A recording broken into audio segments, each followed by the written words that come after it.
Whoa, what's going on, guys? So, it is a big boy t-shirt busting freaking arm day, baby. We're feeling good, feeling strong, ready to tear up this lift. Man, I don't know about you guys, but I'm notoriously bad sometimes at getting my car washed, where I really don't think about it. And time will go by, and then I'll look, I'll be like, oh my god, it's filthy.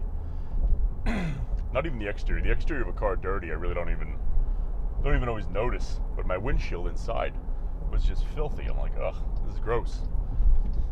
So I was in a little bit of a rush this morning, and I'm dropping some people off at the airport later, doing them a favor. But I'm like, you know what? Let me at least get a car wash, because why pick your friends up in a dirty car? Makes sense to me. It's full of dog hair. My car is full of freaking dog hair. I went to this place in East Islip that I used to go to all the time. They always did a really good job, and it was run like a factory, just boom, freaking in and out. They had 10 guys there. It was on point. When I pulled up to the drive-through area, there was nobody there for like 5 minutes. I'm like, what's going on? Somebody eventually came back, and then keep in mind I'm in a rush, and then another car backed in behind me, so I couldn't leave. I'm like, shit. So that happened. And I bought a full interior, full exterior package, right? Because I mainly just wanted this freaking windshield washed, and I knew I wasn't going to do it myself. I've accepted that, and it needed a wash anyway. Man, when I tell you, I was sitting there outside for 10 minutes before they just finished somebody else's car, and I was about to leave. I got up, I started closing the doors of my car, and one of the guys walks over. He's like, your turn. I'm like, listen, man. I'm in a rush. Just do the windshield, make it nice and pretty real fast, and I gotta fucking bounce. So, lost money on that one, but what are you gonna do, right? Places to be, things to do, things to eat, food to eat, and muscles to freaking grow, baby. But we're in a bit of a rush right now, which is never fun, but what are you gonna do, So, we're shooting over there right now. Now, before we get, it just started to rain, so everybody's gonna drive slow. One of those days, man. One of those days. Aside that, it was going fine. But something I do want to touch base with you guys on is I want to give you my 2 cents on the Chase Bank scam, right? The Chase Bank glitch, if you will. So what's funny was I was talking to somebody, and I was saying, these scams are ridiculous nowadays. People need to teach a course to teach people how to avoid them and learn what's going on, blah, blah, blah, and how to, just how to stay safe in this new world of scams and nonsense. And I was sitting there for a minute, and I'm like, wait a minute, John. And now I don't talk about my personal work and stuff on here often. We're just training and freaking being awesome. But I own a pretty big tech company that stops scammers from essentially ruining families' lives. We'll leave it at that. I stop scammers from ruining families' lives. I catch them before essentially your family would have lost everything. So some really high-end scammers I'm kind of on the battlefield with. And I love it. It's a good time. We do a lot of good work for a lot of people and have saved a ton of individuals and freaking families. So for me, that's awesome. I love that.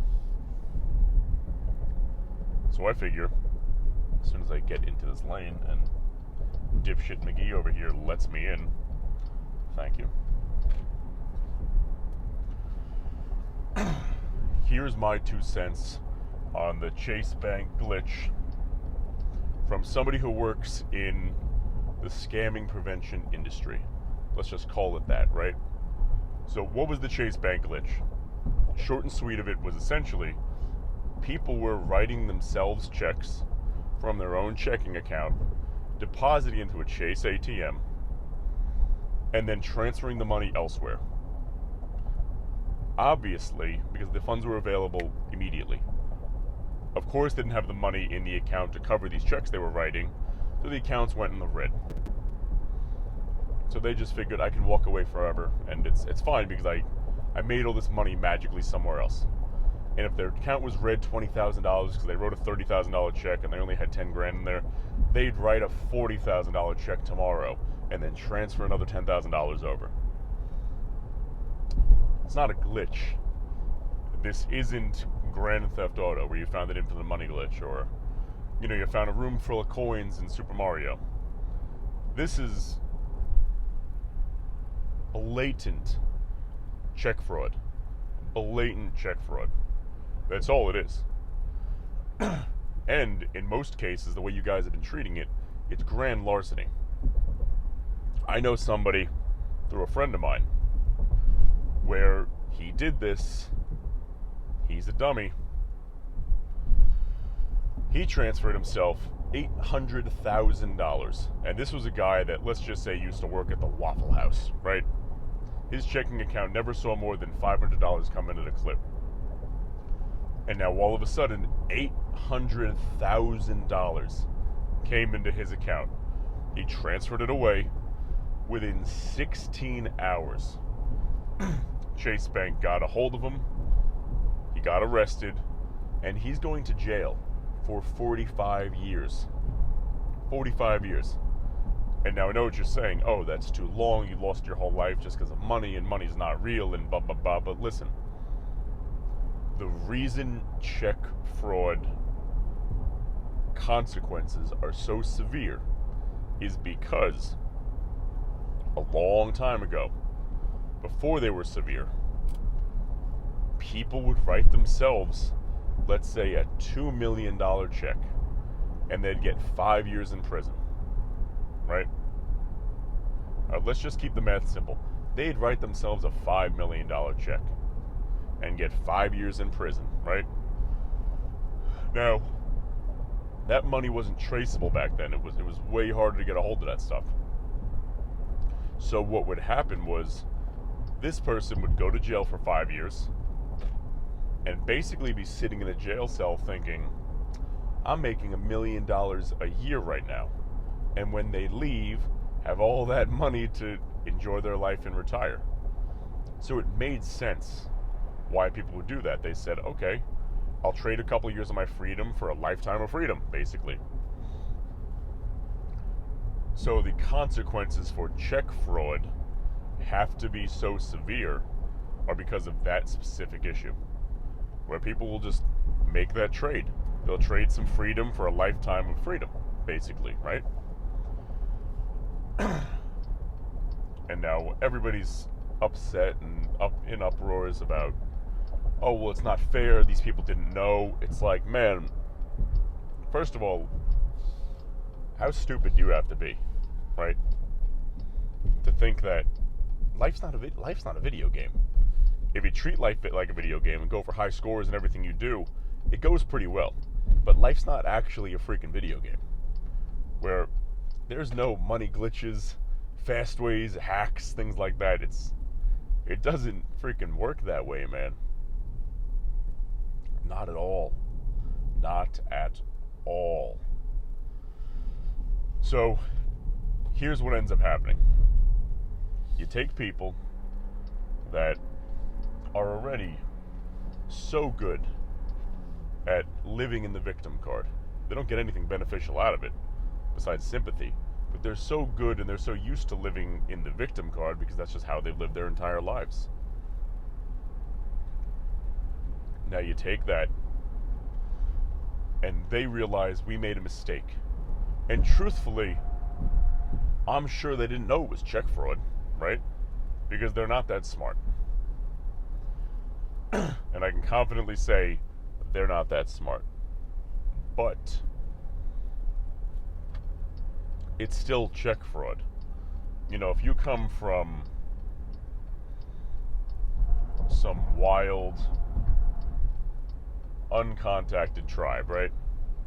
Where murder is legal if somebody looks at you funny. It's disrespectful. And you come to the United States and somebody looks at you funny and you kill them. It doesn't matter that you didn't know murder was illegal. You still killed a guy. Right? So you go to jail for it regardless of, oops, I didn't know that was allowed or not. And it's not like people can even say, oh, I only did it because I wanted to be able to pay my rent. You stole $1 million. Your rent is $900 a month, and you live with 2 roommates. You stole $1 million. You know, what do you mean you couldn't pay your rent? So what? Then you stole 900? That's a justifiable moral thing. It's like the person who steals bread because they can't feed their family. But they're stealing bread, not filet mignons and stereos. You know what I mean? That's a different classic example of it. So when it comes to this, when you're committing check fraud on grand larceny levels, and you say, why am I going to... They said they're going to prosecute everybody. Every one of them. And I'm sure they will, because why wouldn't they? You essentially just robbed the bank, right? But that's the nitty-gritty of it. Of what was this whole Chase Bank glitch? That's what it was. It was just an incredible amount of stupid people committing check fraud, thinking it was a glitch, and thinking they'd get away with it. One of the funniest stories I saw of it actually was somebody transferred over $99 billion. Billion with a B. $99 billion.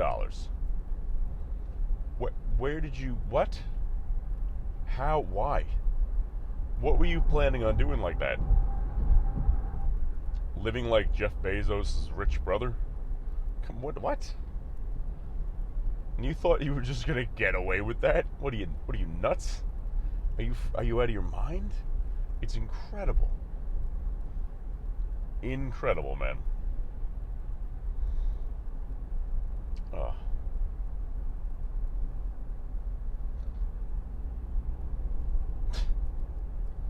Dude, you can't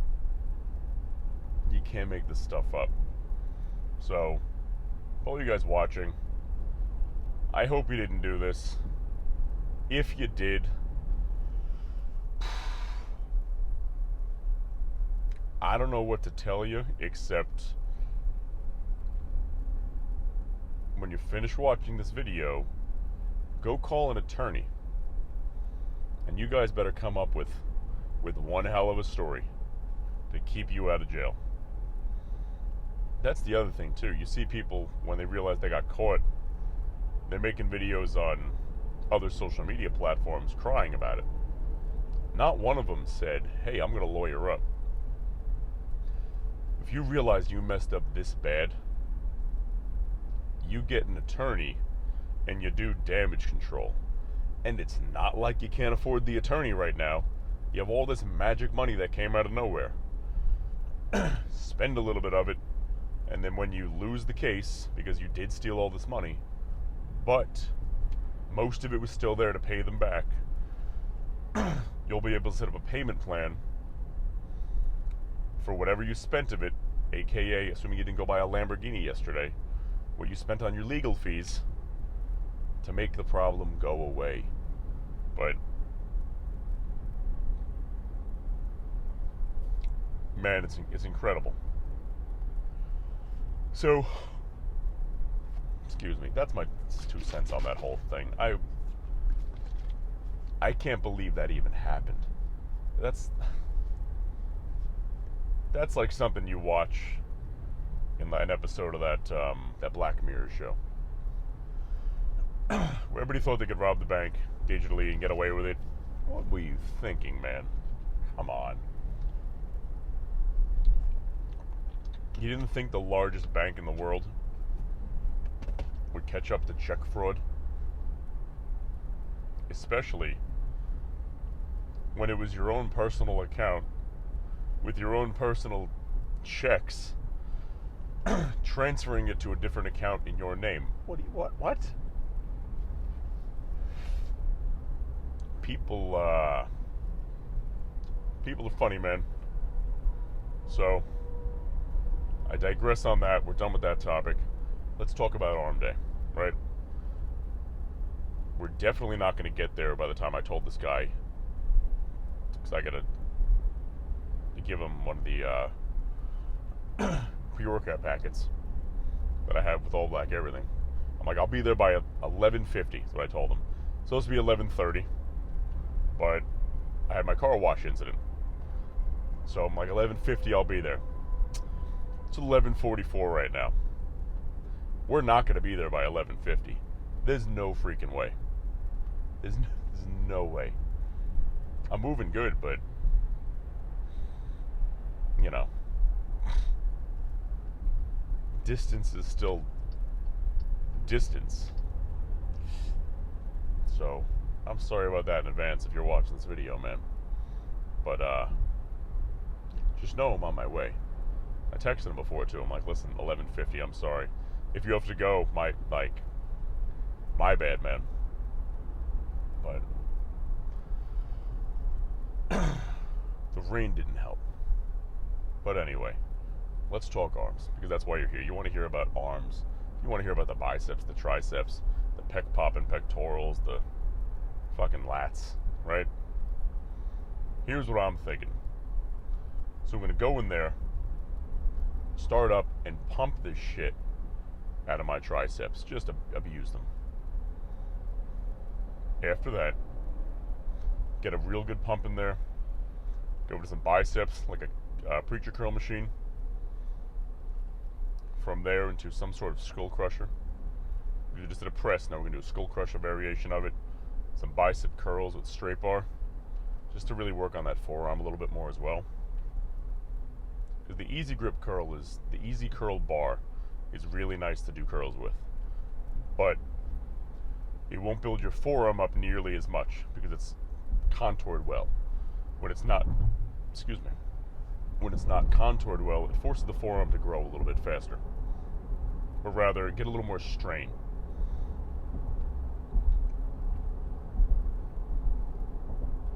Afterwards,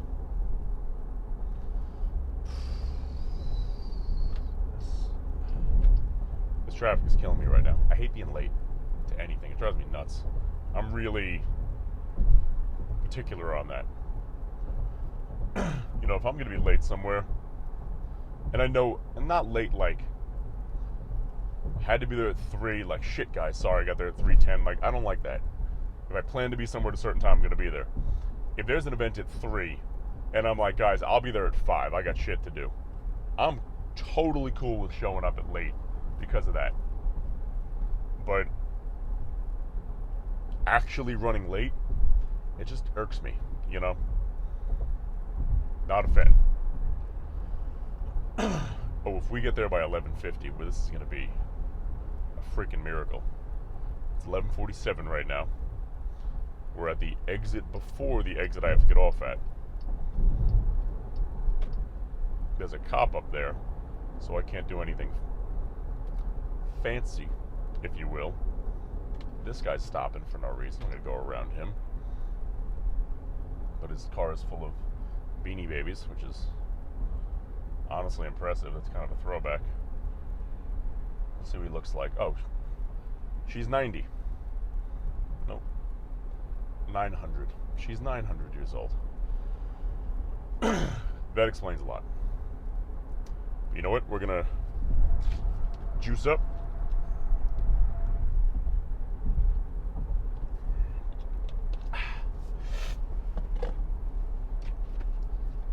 Slam our pre-workout.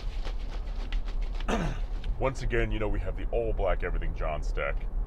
Listen for the pop. Beautiful, baby. We have 1 scoop cherry cola stim, 1 scoop unflavored creatine, and 1 scoop of the Tiger's Blood Pump. Cheers, my friends. Let's get it.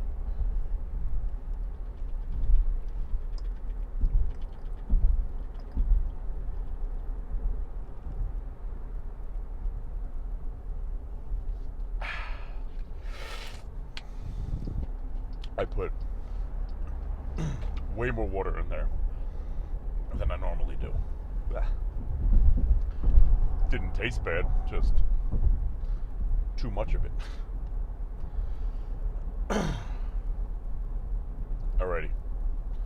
You know, on that note, we're going to be there in... God, what is this guy doing? Not 11:50, but shortly after.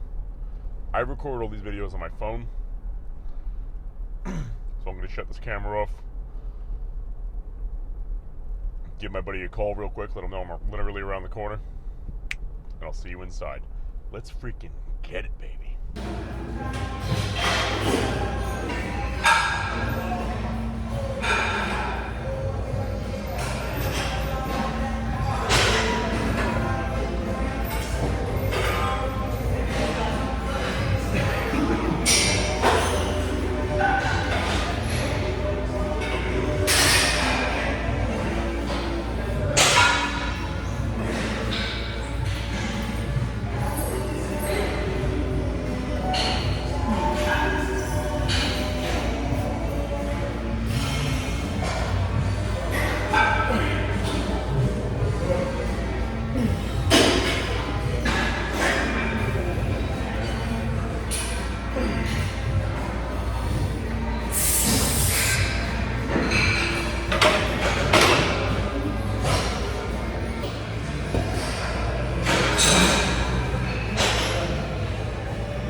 Whoa.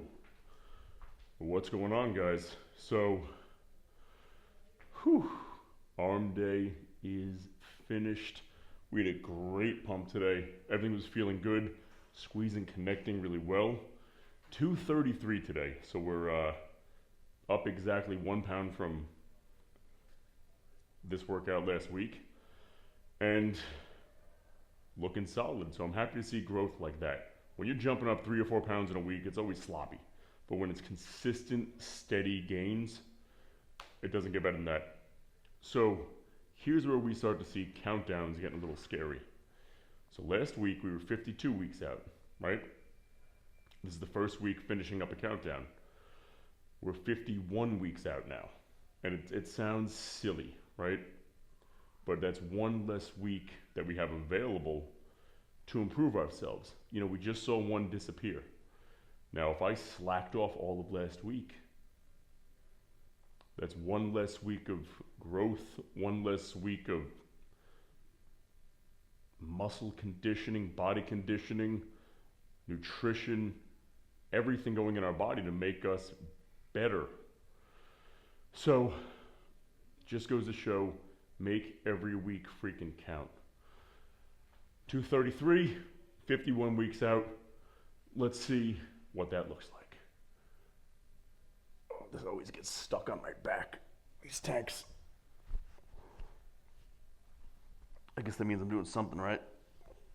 Okay.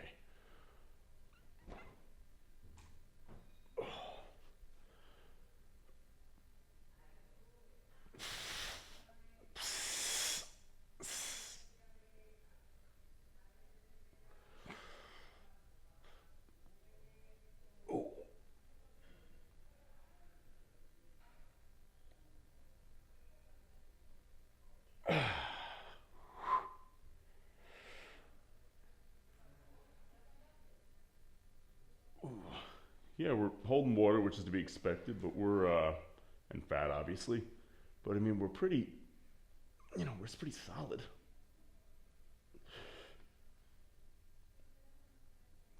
Nobody would look at me and go, who's that fat guy?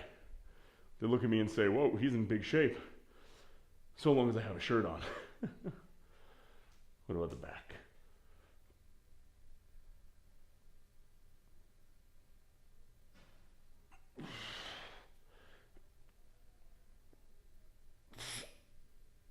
Ooh.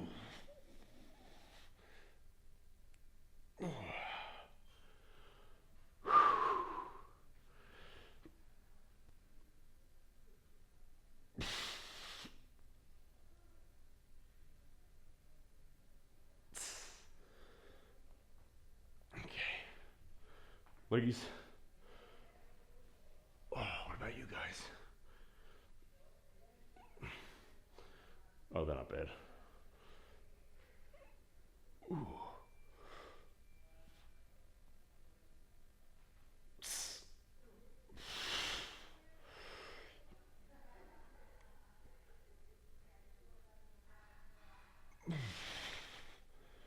We're starting to see the arms grow, man, which is a blessing. They've always been my weak point, but changing up our training, changing up what we do, seems to be working out for us. So, on that note, I have a lot to do today. I'm gonna head out of here, get into the meal in me, and I'll see you guys tomorrow. Make every week count.